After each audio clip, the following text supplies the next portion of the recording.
You're weak. I'm weak. We're all weak in ways we don't even realize. And the worst part? We've been trained to call our weakness virtue. We've been taught to celebrate our limitations, to make excuses for our failures, to be comfortable with mediocrity. And Friedrich Nietzsche saw right through all of it over 100 years ago. Today I'm going to show you exactly how Nietzsche's philosophy can transform you from someone who makes excuses into someone who makes things happen. But I need to warn you right now, this isn't going to be comfortable. Nietzsche doesn't coddle you. He doesn't tell you that you're perfect just the way you are.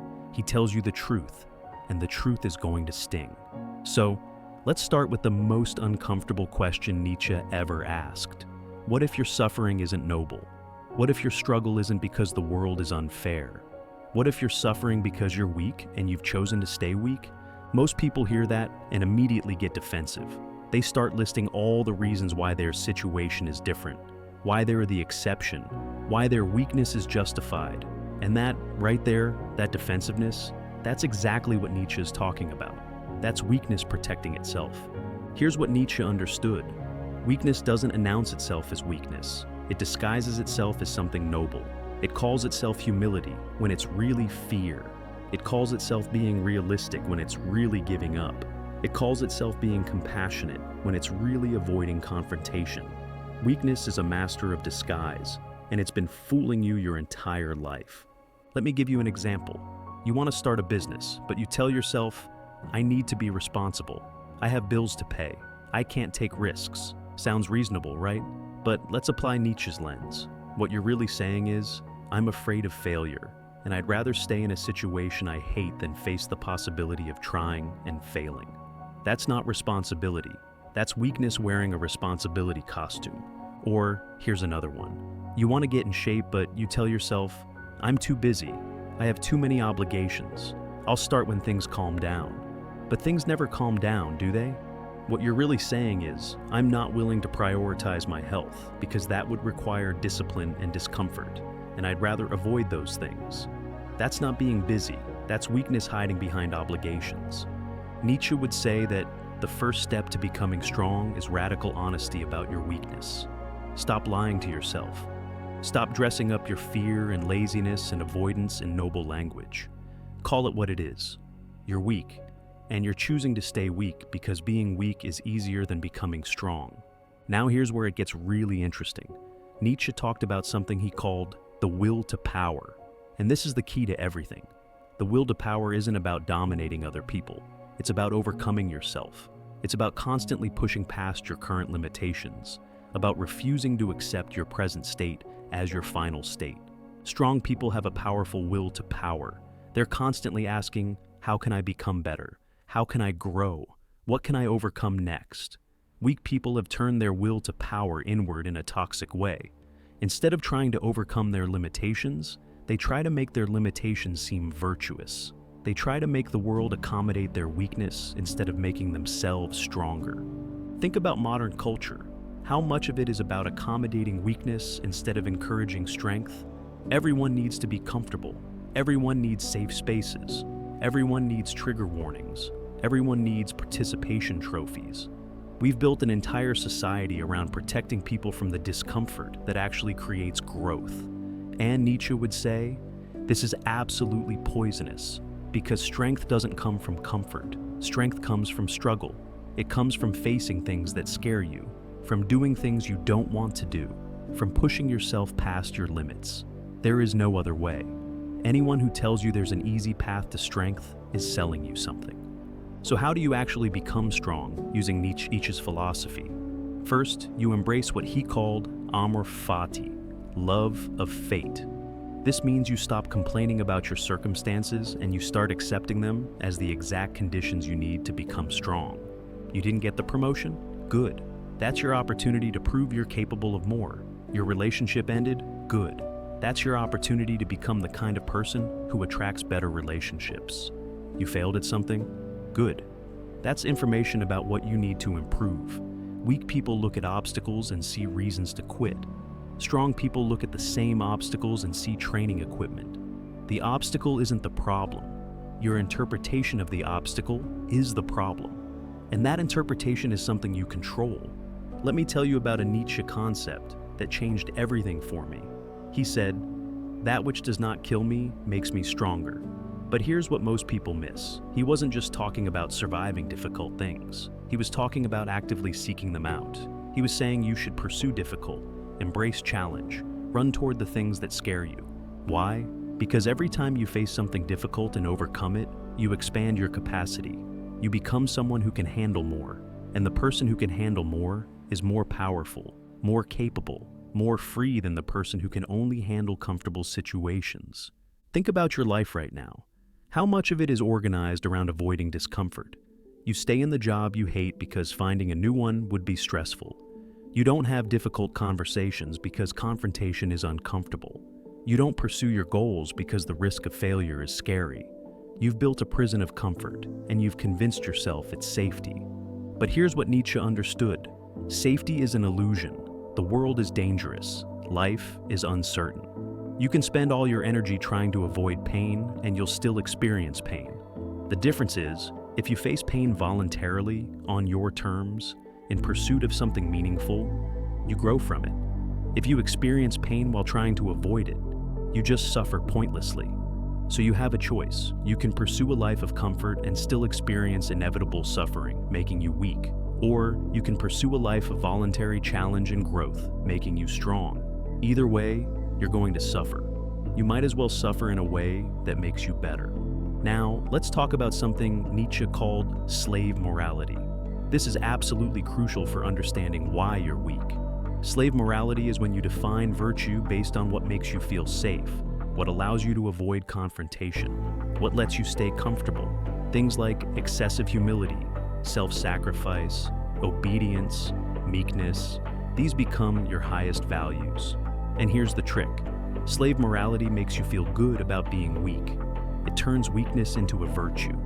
You're not too afraid to start a business. You're humble and realistic.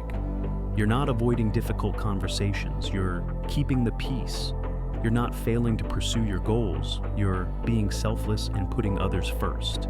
See how that works? Slave morality is a psychological defense mechanism that protects you from feeling bad about your weakness. It lets you stay weak while feeling morally superior. And once you're trapped in slave morality, you actually start resenting strong people. You start seeing their strength as a vice.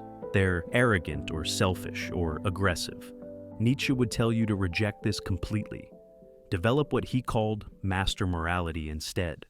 Define virtue based on what enhances life, what creates growth, what expands your power and capability. Strength, courage, independence, ambition, excellence. These should be your values. This doesn't mean being cruel or dominating others. It means refusing to accept weakness as virtue. It means admitting that strength is better than weakness, that courage is better than cowardice, that excellence is better than mediocrity. These things should be obvious, but slave morality has made them controversial. Here's a practical exercise. Look at your life right now and identify every area where you've rationalized weakness as virtue. Where are you calling cowardice prudence? Where are you calling laziness self-care? Where are you calling mediocrity being realistic? Write these down. Look at them. Feel the discomfort of recognizing your own lies. That discomfort, that's good. That's the first step to change. Weak people avoid that discomfort. Strong people lean into it. They use it as fuel. They say, I've been lying to myself, and now I'm going to do something about it. Let me tell you about another Nietzschean concept that's incredibly powerful for becoming strong, the eternal recurrence. Imagine you had to live your life exactly as it is right now, over and over again, for eternity. Every choice, every action, every moment, repeated infinitely. Could you embrace that? Would you want to? If the answer is no, you're living wrong. You're wasting time on things that don't matter. You're avoiding the challenges that would make life meaningful. You're living a life you wouldn't choose if you had to live it forever. The eternal recurrence test is brutal because it eliminates all the lies you tell yourself. You can't say, I'll start tomorrow, because tomorrow never comes in eternal recurrence. You can't say, this is just temporary, because nothing is temporary if it repeats forever. You can't rationalize wasting time or avoiding challenges. You're forced to confront whether you're actually living in a way you respect. Use this test on yourself. Am I living a life I'd choose to repeat eternally? Am I doing things I'm proud of? Am I becoming the person I want to be? Or am I going through the motions, avoiding discomfort, making excuses, staying weak? If you're honest with yourself, and the answer is that you wouldn't want to repeat your current life eternally, that's information. That's not a reason to feel bad. It's a reason to change. Right now. Today. Not tomorrow. Not when things get easier. Now. Here's something else Nietzsche understood that most people completely miss. He said that you need to become who you are, not who your parents want you to be, not who society expects you to be, not who your friends think you should be, who you actually are. But here's the problem. Most people don't know who they are because they've never done the hard work of figuring it out. They've just accepted the default programming. They've adopted the values and beliefs and goals of their environment without questioning them. They're living someone else's life and calling it their own. This is a profound form of weakness, because if you're living according to someone else's values, you'll never feel truly motivated. You'll always be fighting yourself. Part of you will know that this isn't actually what you want, that you're performing for an audience, that you're betraying yourself. So how do you become who you are? You start by questioning everything you think you believe. Why do I believe this? Is this actually true for me, or did I just absorb it from my environment? What do I actually want, separate from what I'm supposed to want? This is terrifying work, because you might discover that everything you've been working toward is wrong for you. You might realize you're in the wrong career, the wrong relationship, the wrong city, living the wrong life. But that terror is good. That terror means you're getting close to the truth. And once you know who you actually are, once you know what you actually value, you become unstoppable. Because now you're not fighting yourself anymore. You're aligned. You're integrated. All your energy is pointing in the same direction. That's real strength. Now let's talk about something uncomfortable. Nietzsche said that you should be careful who you associate with. He said that pity is dangerous, that compassion can be a weakness, that surrounding yourself with weak people will make you weak. This sounds harsh, but think about it honestly. Who are you spending time with? Are they people who are growing, striving, becoming stronger? Or are they people who are comfortable in their weakness, who reinforce your excuses, who validate your limitations? If you're surrounded by people who are constantly complaining, making excuses, avoiding challenges, what do you think that does to you? You absorb their mentality. You start thinking that's normal. You start adopting their weak behaviors and calling it loyalty or compassion. Nietzsche would tell you that you need to be ruthless about this. Not cruel, but ruthless. You need to surround yourself with people who are stronger than you, who challenge you, who don't accept your excuses. People who are doing the difficult work of becoming strong themselves. This doesn't mean abandoning everyone who's struggling. It means being honest about whether your relationships are making you better or worse. If someone is constantly pulling you down, constantly discouraging you from growing, constantly wanting you to stay at their level, that's not a friend. That's an anchor. Strong people lift each other up by refusing to accept weakness. They hold each other to higher standards. They call out excuses. They challenge each other to do more, be more, become more. That's real friendship. That's real love. Anything less is just comfortable mediocrity. Here's another Nietzschean insight that's crucial. He talked about resentment, which is when you can't do something, so you convince yourself that thing is actually bad. It's psychological sour grapes that turns into a whole world view. And here's why this matters for becoming strong. Every time you fail to do something difficult, every time you avoid a challenge, you're tempted by resentment. You're tempted to say, actually, I didn't want that anyway. Actually, that thing isn't valuable. Actually, people who pursue that are wrong. This is incredibly poisonous because it stops you from learning and growing. Instead of facing your failure and getting better, you rationalize the failure as actually being good. You protect your ego at the expense of your development. Strong people do the opposite. When they fail, they admit it. When they can't do something, they acknowledge it. They don't twist reality to make their weakness seem like strength. They face the uncomfortable truth, and then they use that truth as motivation to improve. So pay attention to your own resentment. When you find yourself saying something isn't important or isn't valuable, ask yourself, is that really true? Or am I saying that because I failed at it? Or because I'm afraid to try? Be brutally honest. Because every time you indulge in resentment, you're choosing to stay weak. Let me tell you about Nietzsche's concept of the Übermensch, the overman, the person who has overcome themselves. This is the ideal. This is what you're aiming for. The Übermensch doesn't accept society's values. They create their own. They don't follow the herd. They forge their own path. They don't make excuses. They take responsibility for everything in their life. Now, you're not going to become the Übermensch overnight, but you can start moving in that direction today. You can start taking more responsibility. You can start questioning your assumptions. You can start doing difficult things. You can start becoming strong. And here's what happens when you do this.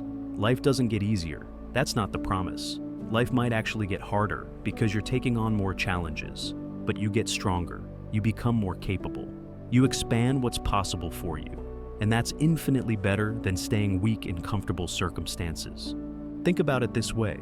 Would you rather be a strong person facing difficult challenges or a weak person avoiding challenges?